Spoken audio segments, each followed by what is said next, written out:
오늘의 헤드라인입니다. 국내 유일의 과학 전문 방송 YTN 사이언스의 유튜브 채널이 지상파 유튜브 채널을 제치고 가장 만족도가 높은 것으로 나타났습니다. 전체 프로그램 품질 점수도 5년 동안 꾸준히 오르면서 우수한 평가를 받았습니다. 앞으로 한반도에 봄철 폭염이 두세 배 더 자주 일어날 거라는 연구 결과가 나왔습니다. 지난해 5월과 같은 봄철 이상 고온 현상은 인간 활동에 의한 온실가스 증가가 주요 원인이라는 사실도 처음으로 확인했습니다. 카이스트 이사들과 연구비 횡령 의혹을 받던 신성철 총장의 직무 정지 결정을 유보했습니다.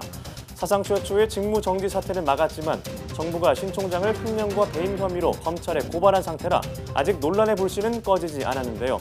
오늘 과학본색에서는 신성철 총장 사태에 대해 자세히 알아봅니다. 디지털 시대가 가속화되면서 각종 개인정보 유출 사건이 유독 많았던 한 해였습니다. 여기에 KT 아현지사 화재로 인해 통신망 재난의 위험성도 알게 됐는데요. 2018년 한 해 동안 IT 분야에서 일어난 일은 어떤 것들이 있었는지 스마트 라이프에서 만나봅니다.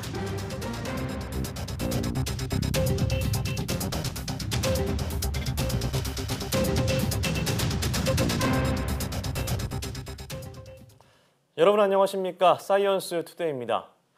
국내 유일 과학 전문 방송 YTN 사이언스의 유튜브 채널이 지상파의 유튜브 채널보다 만족도가 높은 것으로 나타났습니다. 높은 콘텐츠 품질과 과학 지식을 쉽게 전달한다는 면에서 우수한 평가를 받았습니다. 양회영 기자입니다. 우리 손으로 직접 만든 누리호 시험 발사체의 발사 당일, YTN 사이언스는 국내 방송으로 유일하게 성공 현장의 생생함을 TV와 유튜브를 통해 실시간으로 시청자에게 전달했습니다. 쉽고 재미있는 과학 소식을 전하는 YTN 사이언스가 유튜브 채널 평가에서 지상파 3사보다 높은 점수를 얻었습니다. 유튜브 동영상 만족도에서 YTN 사이언스가 76.2점으로 가장 높았고 YTN이 73점, 지상파 3사는 70점에 그쳤습니다. YTN 사이언스의 동영상 만족도를 세부적으로 살펴본 결과 콘텐츠 품질과 쉬운 핵심 전달 부분에서 75점 이상의 높은 점수를 얻었습니다. 설문 응답자의 40%가 과학 정보를 얻기 위해 온라인을 이용하는 상황에서 YTN 사이언스의 유튜브 콘텐츠 경쟁력이 매우 강하다는 겁니다. 기존의 방송사들이 TV 위주 혹은 온라인에서도 조금 더 손쉽게 다가갈 수 있는 그런 매체 위주로 접근을 했다고 한다면 YTN 사이언스는 이 새로운 매체 시장, 새로운 환경에서 좀 더 여기에 오픈된 자세로 좀 더 활용을 한다는 의미에서 더 큰 의미가 있다고 보고요.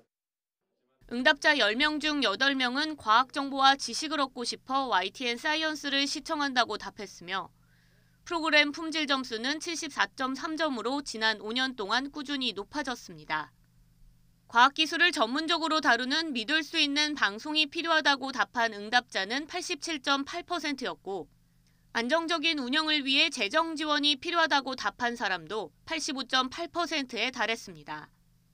이번 설문조사는 한국갤럽이 3개월 이내에 YTN 사이언스를 시청한 경험이 있는 전국 15살 이상 남녀 500명을 대상으로 온라인 조사했으며 자세한 내용은 YTN 사이언스 홈페이지에서 볼 수 있습니다.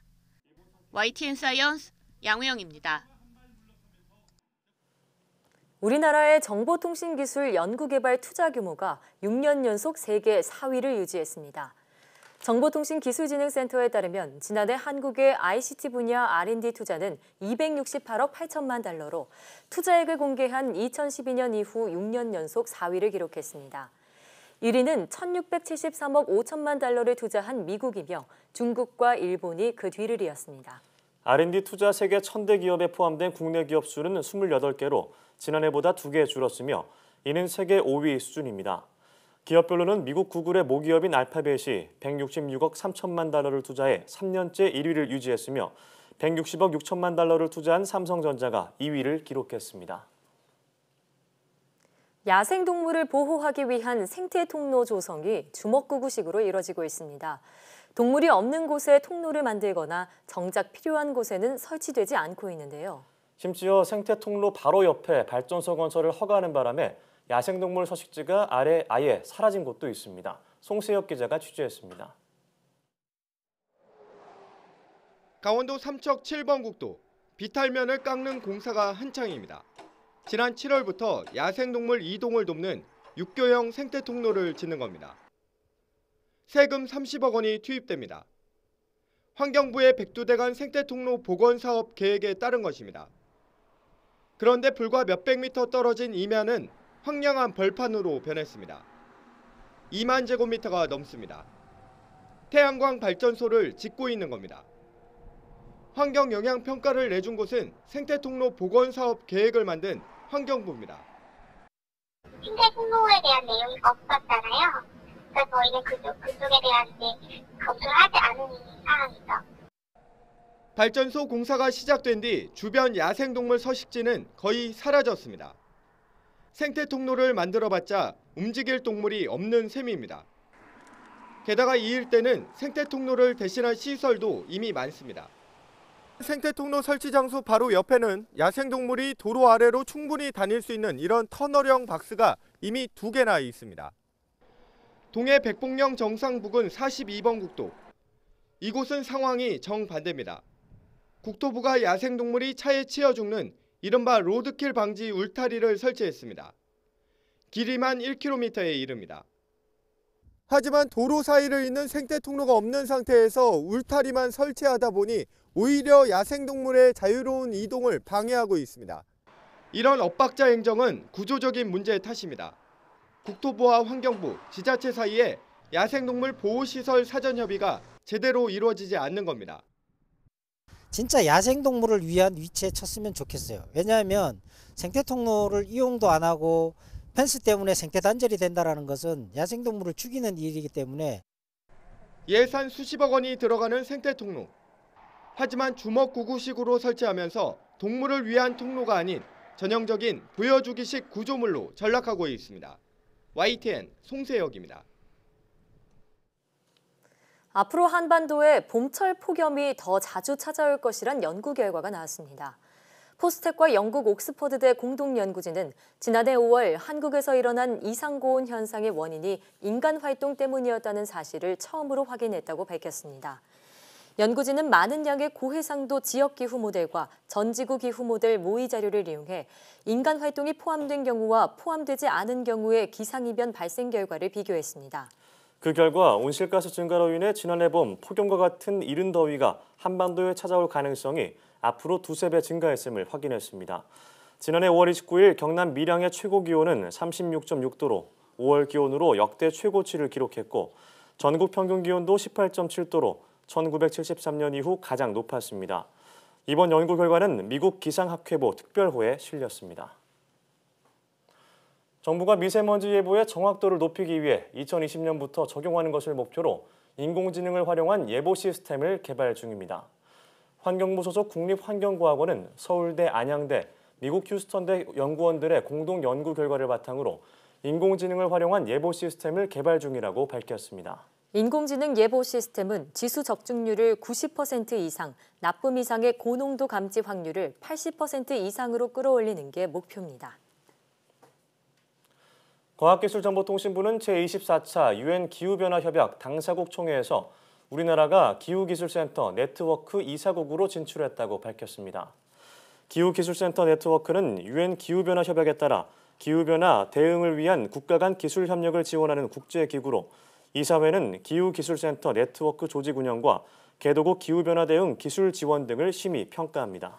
이에 따라 우리나라는 과기정통부 기초원천 연구정책관이 앞으로 2년 동안 이사로 활동하며 기후기술센터 네트워크의 연구개발 지원정책 수립 등에 참여하게 됩니다. 엄재식 원자력안전위원회 위원장이 국민 중심에서 원자력 안전 기준을 강화해 나가겠다며 개혁 의지를 밝혔습니다. 엄재식 신임위원장은 취임식에서 지난 5월 라돈 침대 사건 이후 국민들은 원자력 안전 현안에 대한 근원적인 해결을 원하고 있다며 원안위가 국민 신뢰를 회복하기 위해 운영 방식을 개방과 소통 중심으로 바꾸겠다고 강조했습니다. 엄 위원장은 국민과의 소통 업무를 최우선 순위에 두고 원자력 안전에 관한 모든 정보의 공개를 원칙으로 하는 정보 공개 관련 법률안 제정도 추진하겠다고 밝혔습니다. 또 노후 원전 정지와 사용 후 핵연료 처리 등과 같은 원자력 안전 관리의 미래 수요 부분도 선제적으로 대비하겠다는 의지를 밝혔습니다. 그럼 엄재식 원자력안전위원회 위원장의 말을 직접 들어보겠습니다. 원안위에 대한 국민 신뢰 회복을 위해 원안위 운영 방식을 개방과 소통을 중심으로 근본적으로 혁신하겠습니다. 국민의 생명과 안전은 어떤 것과도 타협될 수 없는 최우선의 가치입니다. 원안위의 존재 목적은 국민의 생명과 안전을 지키는 것임을 한시도 잊어서는 안 될 것입니다. 위원장으로서 여러분이 소신껏 일할 수 있도록 뒷받침하겠습니다.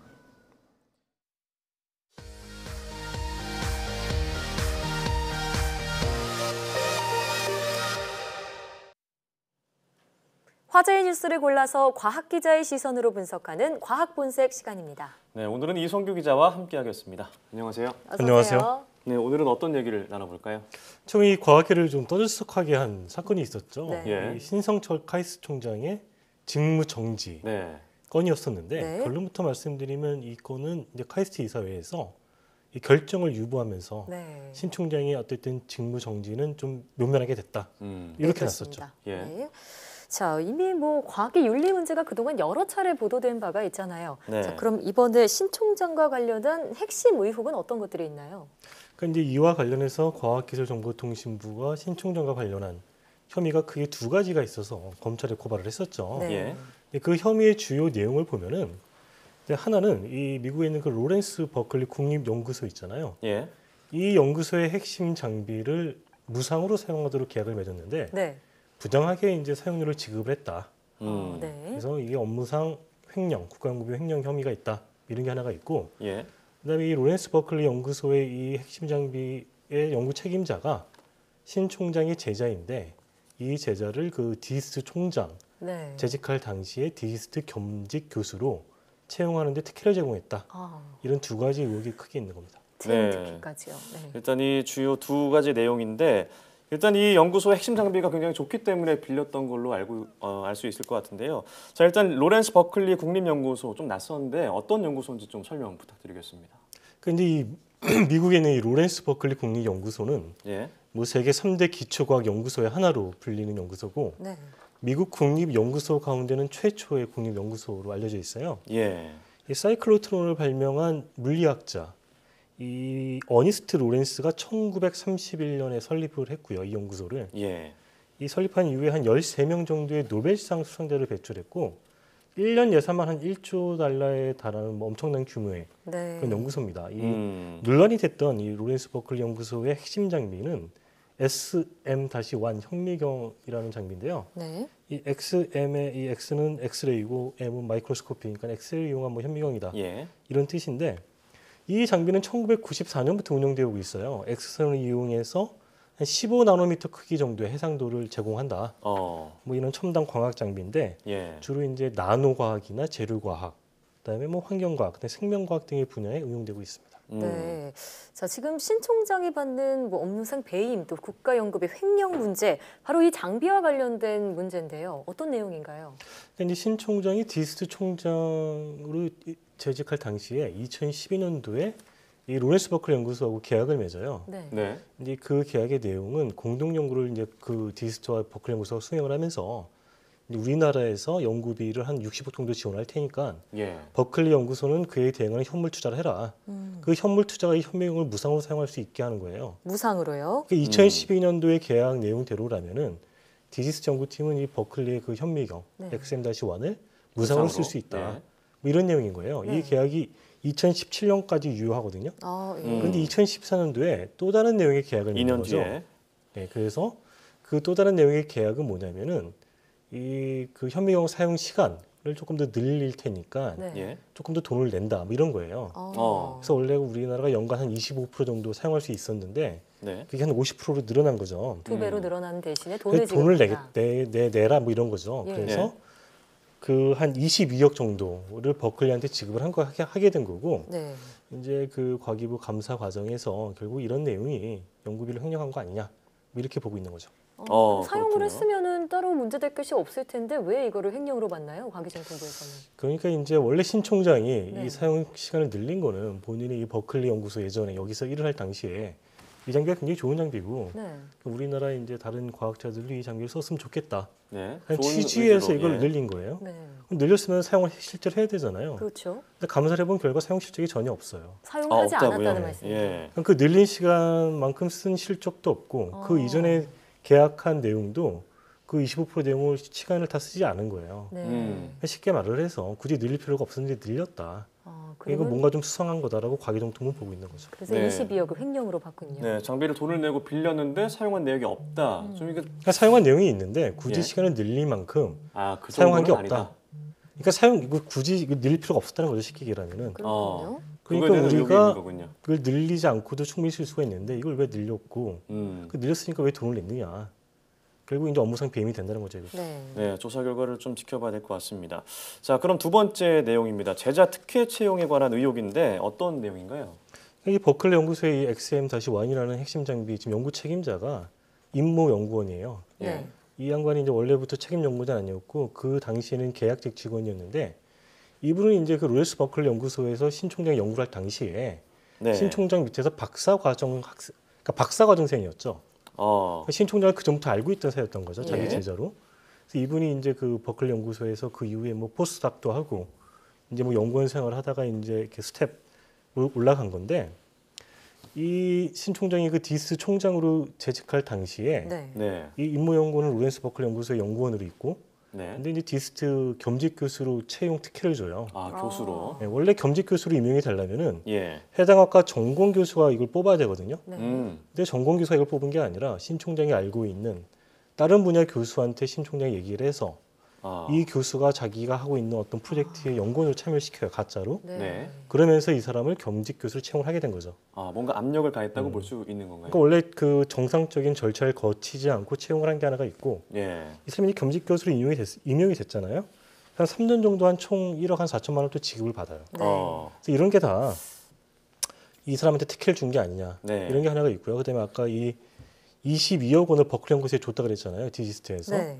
그래서 그 중에 일부는 이 버클리 연구소에서 일하고 있는 임모 연구원의 급여로 지급이 된 것으로 파악되고 있죠. 그러니까 이 임모 연구원은 그 22억 가운데 일부를 급여로 받고 겸직 교수하면서 급여를 받고 뭐 더블로 받았다 이렇게 보시면 되죠. 네, 그러니까 신 총장이 제자를 겸직 교수로 채용하는 과정이 어떤 압력을 네. 행사하고 또 인건비까지 좀 부당하게 지급했다 이런 의혹을 받고 있는 건데요. 자, 이 같은 사실이 지금 어떻게 드러나게 된 건가요? 근데 과기정통부가 이 디스트 감사를 하는 도중에 네. 이 비위 사실을 제보를 받게 되죠. 그래서 이제 내사에 착수한 거죠. 네. 근데 11월 초에요. 그 내사에 착수한 게. 조사를 해보니까 이런저런 어떤 의혹이 있는 거죠. 그래서 횡령과 배임 혐의로 11월 28일 검찰에 고발을 하고요. 네. 이렇게 횡령과 이런 혐의로 검찰에 고발하게 되면은 그 당사자의 직무를 정지를 요청할 수가 있어요. 네. 감독기관이 과기정통부죠. 예. 그럼 과기정통부가 카이스트 이사회에 이 직무 정지를 요청한 게 11월 30일인 거죠. 그러니까 이게 디지스트 총장으로 일할 당시에 벌어진 일이지만 네. 신 총장이 현재 카이스트 총장으로 재직하고 있기 때문에 카이스트 이사회에 이제 직무 정지 요청을 하게 된 거죠. 네. 네. 자, 근데 지난 14일이죠. 카이스트 정기이사회가 열렸는데 일단 이 안건에 대해서 처리는 좀 유보가 됐습니다. 네. 자, 이 사건에 대한 좀 어떤 부담을 좀 안고 있었기 때문에 좀 유보가 된 건가요? 유보가 됐다고 볼 수 있을까요? 근데 이 사건이 검찰에 고발이 되고 직무정지 요청이 들어가면서 이제 과학계에서 이 사건을 두고 굉장히 말들이 많았죠. 네. 그 내용의 핵심은 이 신성철 총장이 작년에, 그러니까 지난해인가 뭐 하여튼 임명이 됐어요. 카이스트 총장으로. 네. 그러니까 박근혜 정권에서 임명이 됐던 거죠. 이전 정부에서. 네, 그래서 이제 과학계에서 들고 일어난 것 중에 핵심은 그 정권에서 임명된 인사를 찍어내려는 거 아니냐. 그러니까 정치적인 어떤 압력인 거 아니냐. 네.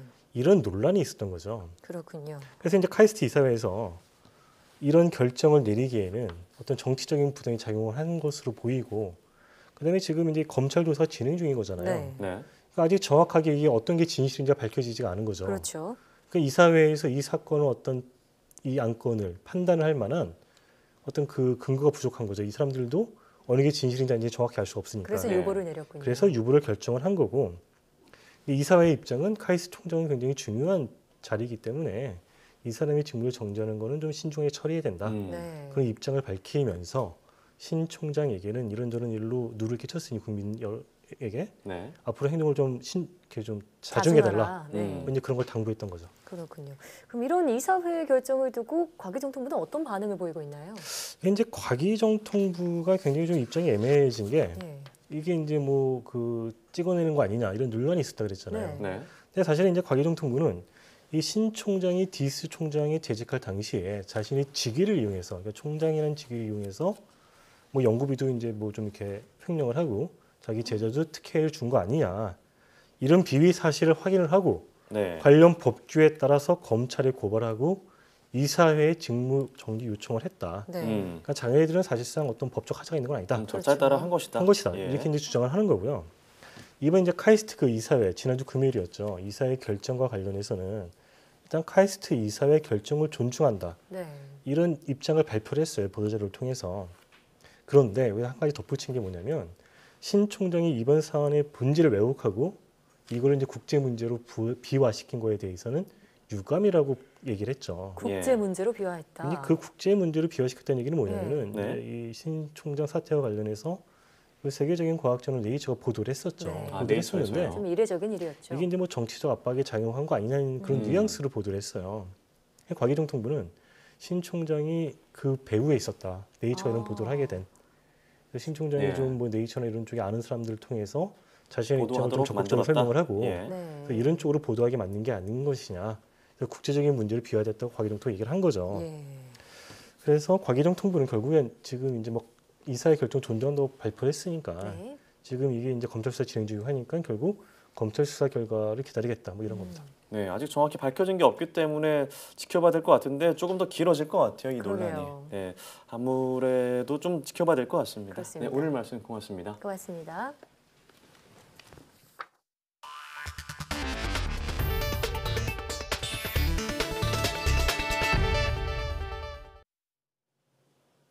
페이스북에서 이용자가 공유하지 않은 사진이 노출되는 보안 사고가 또다시 발생했습니다. 많게는 680만 명의 이용자가 피해를 입었을 것으로 보입니다. 구수본 기자가 보도합니다. 페이스북은 현지 시간 14일 이용자가 공유하지 않은 사진을 노출할 수 있는 버그를 확인했다고 밝혔습니다. 페이스북 이용자가 로그인한 뒤 제3자 애플리케이션에 사진 접근을 허용한 경우 페이스북 이용자가 공유하지도 않은 사진이 이들 애플리케이션에 노출됩니다. 이로 인해 최대 680만 명의 이용자가 사진 노출 피해를 입었을 수 있다고 페이스북 측은 밝혔습니다. 이 같은 노출은 지난 9월 13일에서 25일까지 발생한 것으로 전해졌습니다. 페이스북은 버그 문제 자체는 9월 25일 이미 해결했지만 이미 노출된 사진은 별개 문제라고 밝혔습니다. 또 이용자들에게 사진 노출 사고를 공지하고 어떤 사진들이 노출됐는지 확인할 수 있도록 헬프센터로 안내할 것이라고 말했습니다. 앞서 페이스북은 올해 9월 자사 네트워크상의 심각한 보안 침입이 발견됐다면서 약 5천만 명의 사용자 개인정보가 노출될 위험에 처해 있다고 밝혔습니다. 또 영국 데이터 분석 회사 케임브리지 애널리티카가 8,700만 명의 페이스북 사용자 정보를 도용한 사건이 불거지면서 장사 이래 최대 위기를 맞기도 했습니다. YTN 구수볼입니다. 신체의 스트레스 대처 능력이 아침보다 저녁에 더 떨어진다는 연구 결과가 나왔습니다. 일본 홋카이도대 연구팀은 성인 27명을 두 그룹으로 나눠 아침과 저녁에 각각 스트레스를 유발할 수 있는 상황을 제시하고 호르몬 변화를 관찰한 결과 이런 사실을 확인했다고 밝혔습니다. 연구팀은 스트레스에 대처하기 위해 나오는 호르몬인 코티솔이 아침보다 저녁에 덜 분비돼 스트레스에 대처하는 신체 기능이 저녁에 떨어지게 된다고 설명했습니다. 시중에서 팔리는 초콜릿 일부 제품에 어린이 기준 1일 최대 섭취 권고량을 초과하는 카페인이 함유된 것으로 나타났습니다. 한국소비자원이 초콜릿류 25개 제품을 조사한 결과 2개 제품의 카페인 함량이 만 3살에서 5살 어린이의 1일 최대 섭취 권고량보다 많았다고 밝혔습니다. 카페인 함량은 제품별로 최대 13배 차이가 났고 다크 초콜릿이 밀크 초콜릿보다 평균 카페인 함량이 2배 정도 높았습니다. 소비자원은 상대적으로 카페인에 취약한 어린이는 초콜릿에 함유된 카페인만으로도 1일 최대 섭취 권고량을 초과할 수 있다며 주의를 당부했습니다.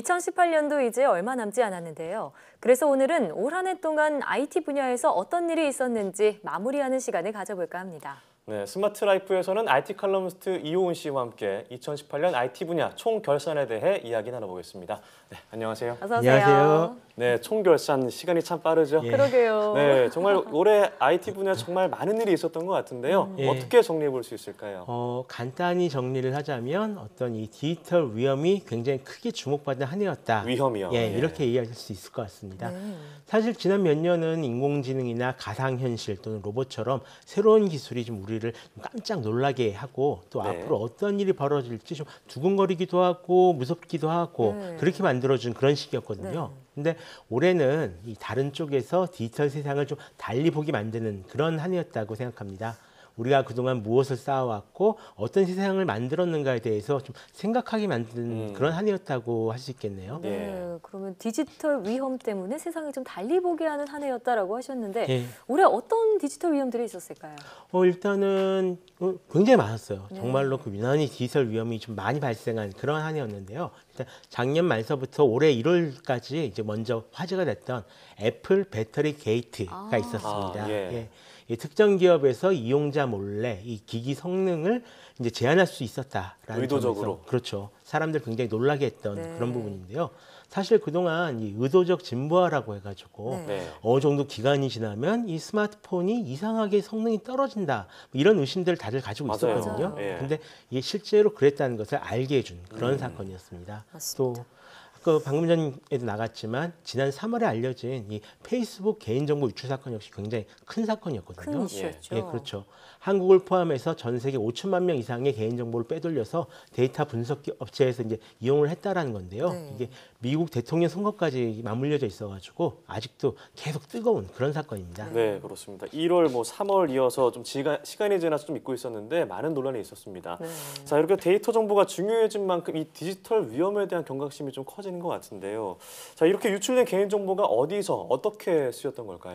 보통 이 개인정보가 유출됐다라고 하면 뭐 이제 개인정보를 이용해서 돈을 빼낸다거나 아니면 네. 뭐 스팸 전화를 한다거나 이런 쪽으로 좀 많이들 생각을 하실 겁니다. 근데 실은 이제 개개인보다는 특정 유형의 모델을 만들기 위한 자료로서 이런 데이터가 쓰이는 경우가 굉장히 많습니다. 그 네. 성격 검사 같은 경우를 하면 사람을 몇 가지 유형의 사람으로 나뉘잖아요. 분류할 수 있죠. 예, 이런 것처럼 특정 유형을 만드는 자료로서 이 어. 데이터를 쓰는 거죠. 그래서 뭐 흑인 40대 뭐 뉴욕에 살고 HBO 드라마를 좋아하면 뭐 민주당을 지지한 경우가 많다 이런 식으로요. 네. 여기에 맞춰서 이제 타겟 광고를 보내면은 어. 굉장히 더 효율적으로 집행이 되겠죠. 네. 이렇게 불법으로 획득한 정보로 이런 일을 해왔고 앞으로도 좀 계속 할 거라는 걸 생각하면 굉장히 심각한 문제라고 할 수 있을 것 같습니다. 네. 자, 그래서 유럽에서는 일반 개인정보보호법이죠. GDPR을 시행 중이기도 예. 한데요. 이런 법안이 좀 막는 데 도움이 되겠죠. 그렇죠. 네. 이런 문제는 일단 이 IT 회사들이 너무 커져서 생기는 그런 문제거든요. 보통 저희가 이제 팡이라고 부르는데요. 네. 페이스북, 애플, 넷플릭스,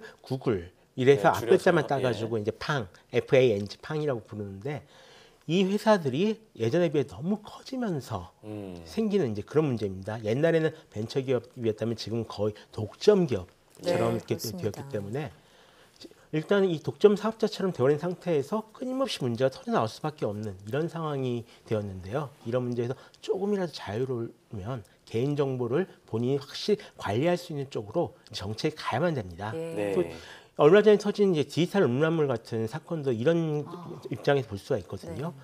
최소한 남이 찍힌 영상을 함부로 올려서 돈벌이에 이용하면 안 되는 거죠. 그런 게 다 정책적으로 뒷받침돼야 한다는 예, 네, 말씀이네요. 그렇습니다. 그런가 하면 국내에서는 KT 아현지사 화재 사고가 생각이 납니다. 이게 예. 또 다른 의미에서 좀 경각심을 일깨워준 그런 사건인 것 같은데요. 네. 자, 어떻게 보실까요?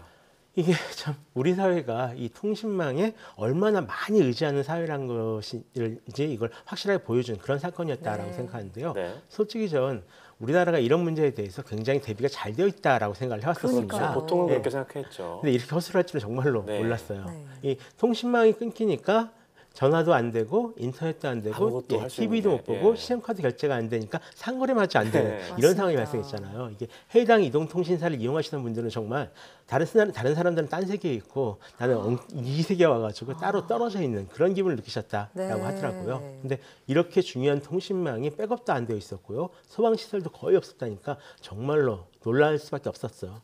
근데 더불어서 우리도 이 인터넷이나 스마트폰을 그동안 너무 당연히 항상 곁에 있고 절대 끊어지지 않는 그런 걸로 생각해 왔던 건 아닌가 하는 그런 생각도 좀 들었었습니다. 그러게요. 자, 디지털 보안은 물론 이런 통신망 마비에 대한 대책 필요성까지 알게 된 계기들 말씀을 해주셨는데 또 다른 사건들 하면 또 어떤 게 있을까요? 일단 그 2017년 말부터 2018년 초까지 그리고 지금까지요 계속 이제 불고 있는 이 가상화폐 열풍도 빼놓을 수가 없을 것 같습니다. 가상화폐. 그렇죠. 예, 일단은 예전보다 상황이 아주 안 좋아졌다라고 얘기할 수 있을 것 같은데요. 저희가 죽음의 소용돌이라고 부르는 현상이 있거든요. 간단히 말하자면 비트코인을 채굴 하는 네트워크 자체가 지금 붕괴될지도 모른다라는 이런 우려가 지금 나오고 있는 그런 상황입니다.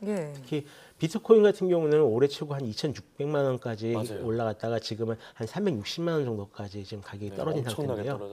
85%가 넘는 대폭락이죠. 이게 비트코인 이렇고 다른 이제 종류의 가상화폐는 더 심하게 폭락을 했습니다. 그 때문에 이 가상화폐에 투자했던 분들도 그렇고요. 이 가상화폐로 투자금을 받았던 기업들 역시 지금 굉장히 상황이 좋지 않은 그런 상황이거든요. 그러니까 꿈이 완전히 끝났다라고 할 수 있을 것 같은데요. 사실 이 작년 말과 올해 초에 불었던 이 비트코인 광풍은 약간 탐욕에 기반해 있었다라고 얘기를 할 수가 있을 것 같습니다. 일확천금을 노린 그렇죠. 것이죠. 다만 이 블록체인 기술 이용 프로젝트는 지금 다양하게 나오고 있고요. 지금도 계속 연구 개발 중이기 때문에 이 블록체인을 이용한 프로젝트가 어떻게 될지는 좀 더 계속 두고 봐야 될 것 같습니다. 네, 그렇습니다. 이렇게 얘기를 들어보면 참 올해 다사다난했구나라는 생각이 들면서 너무 좀 안 좋은 얘기만 하는 거 아닌가 생각이 드는데 좋은 일은 없었나요? 안타깝게도 안타깝게도 좋은 일이 있긴 있었는데요. 많이 뚜렷하게 나타나지는 않았습니다. 사실 이 IT 산업이 작년이 최고 절정기였다라고 볼 수 있고 올해는 이게 천천히 가라앉고 있는 그런 상황이거든요. 특히 스마트폰 시장 같은 경우는 완전히 마이너스로 이제 바뀌었고요. 그 덕분에 이제 스마트폰 같은 경우에도 아주 비싼 스마트폰이나 아주 싼 스마트폰 이렇게 두 개로 확 나뉜 것도 이런 침체기 때문입니다. 이런 상황인데 새로운 기술은 아직 떠오르지 않고 있는 계속 연구만 되고 있는 이런 상황인 거죠. 여기에서 엎친 데 덮친 격으로 이 미중 무역 갈등 같은 경우도 IT 산업 전체에 영향을 끼치고 있습니다. 미중 무역 갈등도 IT 산업에 영향을 끼치고 있다고요? 예, 실은 이 미중 무역 갈등이 앞으로 누가 차세대 기술에 대한 주도권을 쥐는가를 놓고 이제 싸우고 있는 그런 싸움이거든요. 그러니까 그동안은 미국이 설계를 하면 중국에서 이게 제조를 해가지고 전 세계에 내다 파는 이런 구조가 있었는데요. 어느 정도 이제 중국 같은 경우도 이제 만들 만큼 많이 만들었으니까 우리도 원천 기술부터 시작해가지고 제대로 설계해가지고 우리가 설계하고 만들어서 팔겠다라고 나오니까 미국이 이런 상황을 좀 용납할 수가 없게 돼버린 그런 겁니다. 그런데 이 갈등이 반도체를 비롯해서 스마트 기기나 이 스마트 기기 기반한 산업 전체에 지금 영향을 끼치고 있는 상황입니다. 자, 이 미중 무역 갈등이 정확히 IT 산업에 어떤 영향을 좀 끼치게 될까요? 일단 중국이 반도체 생산 기반 기술이나 기기를 확보하게 되면 한국 반도체 업계 전체가 좀 굉장히 많이 위협받습니다. 타격을 받겠죠. 스마트폰 산업 시장과 굉장히 비슷한 상황에 이제 처하게 되는 거죠. 또 당장 이 5G 장비를 어느 회사 거를 쓸 것인가 가지고도 지금 굉장히 다툼이 많이 나고 있는 그런 상황이고요. 게임 같은 경우도 지금 중국에서 게임 산업에 대한 통제에 들어갔거든요. 이렇게 되면은 중국에서 투자를 받은 한국 게임 회사들이나 아니면 중국에 이제 게임을 팔아야 되는 한국 게임 회사들 역시 문제가 크게 일어날 수 있는 그런 상황입니다. 또 그동안 이 중국 시장을 기반으로 계속 성장해온 회사들이 있거든요. 애플 같은 경우도 이제 중국 시장이 크면은 같이 크고 아니면 같이 죽는 그런 상황이었는데 이런 회사들도 성장세가 꺾일 가능성이 굉장히 많습니다. 그리고 이게 가장 어려운 부분일 텐데요. 한국은 앞으로 이 중국이냐 미국이냐 이 중간에서 한번 선택을 강요받을 상황에 이런 상황에 처할 가능성이 굉장히 높습니다. 결국에 이런 위협에 대비해서 우리나라도 차세대 핵심 기술을 갖고 있어야겠네요. 예, 그렇습니다. 어쩔 수 없이 이런 부분에서 이제 정부 역할이 굉장히 중요해지는 이제 그런 시점이 되었는데요. 그래도 다행히 올해 좀 이런저런 준비를 하는 모습을 볼 수가 있었습니다. 뭐 당장 5G 네트워크 같은 경우도 이제 예상했던 대로 일단 시작을 했고요. 우체국 같은 경우도 이제 전기차를 좀 대량으로 구입을 해가지고 초기에 좀 전기차 산업 기반을 만드는 이런 모습을 볼 수가 있었고요. 또 제주도에서 시작한 버스 와이파이 같은 경우도 있거든요. 이게 올해 들어서 이제 전국으로 퍼지고 있는 이런 모습도 보고 있었으니까요. 또 저는 이 카풀 서비스로 나타난 좀 여러 갈등 같은 경우도 있었잖아요. 이런 것도 진행 중이죠. 그렇죠. 우리가 조금 더 한 발자국 앞으로 나가기 위해서 당연히 겪어야 되는 그런 갈등이라고 이제 보고 있습니다. 앞으로 다가올 시대의 흐름은 분명히 이 인공지능이랑 이 지역에 기반을 두어서 많은 것을 이 IT 서비스로 바꾸는 그런 과정에 있거든요. 네. 잠시 멈춰서서 이런 변화가 무조건 옳은지 생각해 볼 수 있는 그런 기회를 가질 수 있었던 한 해가 아닌가 싶습니다. 네, 그러니까 내년에는 좀 밝게 전망해 볼 수 있는 가능성이 있는 것 같아서 내년 총정리는 좀 밝게 마무리했으면 좋겠다는 생각이 듭니다. 그러게요. 네, 지금까지 IT 칼럼니스트 이온 씨와 함께했습니다. 네, 올 한 해 고생 많으셨습니다. 내년에 뵙죠. 고맙습니다. 네, 고맙습니다. 고맙습니다.